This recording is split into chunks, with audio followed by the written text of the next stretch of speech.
tell you about this case. And I say I'm going to try and use restraint because I'm disgusted. The perpetrators in this case are not only disgusting, but they're vile individuals who live stream themselves abusing one of our elderly citizens who suffers from dementia. Even worse, there are two healthcare workers that were entrusted to take care of this lady at a local facility. And I want to go ahead and say the local facility had no idea this was taking place. The moment it was brought to their attention, they did everything right, contacted our agency, fired the two individuals, did everything right. But, you know, abusing someone, an elderly person, or abusing anyone is disgusting enough.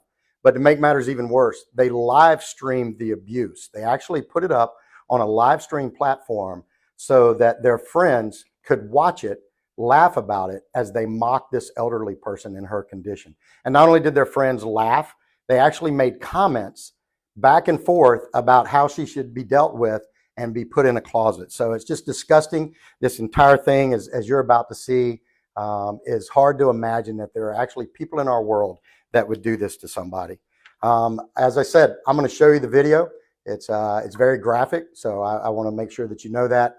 But please, as you watch this, think about the abuse that this poor lady went through at the hands of these two disgusting individuals. And my only hope is that these two live long enough in life. I doubt it, as stupid as they are. I don't know that they'll make it that far. But if they do, I hope someone pays it forward in response to their actions of how they treated this lady, because it's truly disgusting. So I'm gonna play the video for you at this point. Let's go, for real. Stop playing. Let's go. You're peeing on yourself, Malik.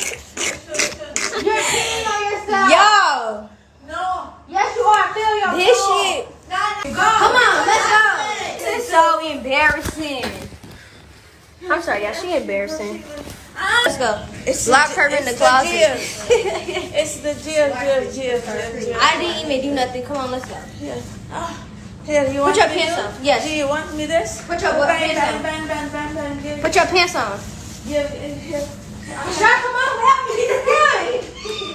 Hold on, y'all. Stand up. Malik, come on now. Real shit, you better not hit me. Here. Now, the only good news in this case is that the victim is now safe and sound with true professional healthcare workers that are with her and her family, taking care of her and making sure she has the very best of care. The other good news is that earlier today, our amazing team of agents, in partnership with the state attorney's office, arrested 18-year-old Jada Harris for video voyeurism, abuse and neglect of elderly or disabled adult, and interception or disclosure of wire or oral communications.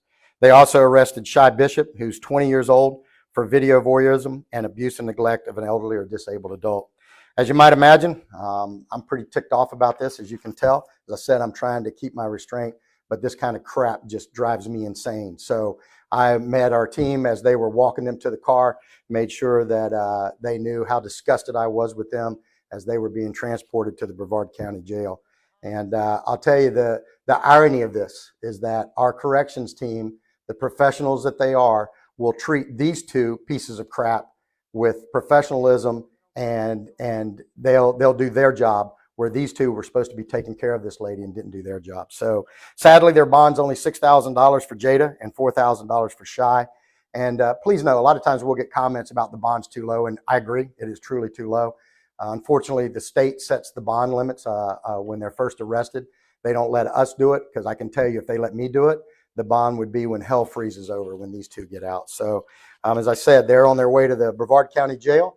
And I've asked our team to make sure they work closely with the state attorney's office and the judicial system to make sure that these two can never be involved in any type of health care again in their lives. And I'll be honest with you, I wouldn't let them care for a pet cobra, because he might accidentally bite them and he would die of scumbag poisoning. So as I said earlier, the facility where this took place at, the management team there, as soon as it was brought to their attention, they did the exact right thing and they fired him. And the other thing that I want to say too is, please keep in mind that 99.9% of healthcare providers in our country do it right. They do it because they're compassionate and they care for their patients and treat them like their own family.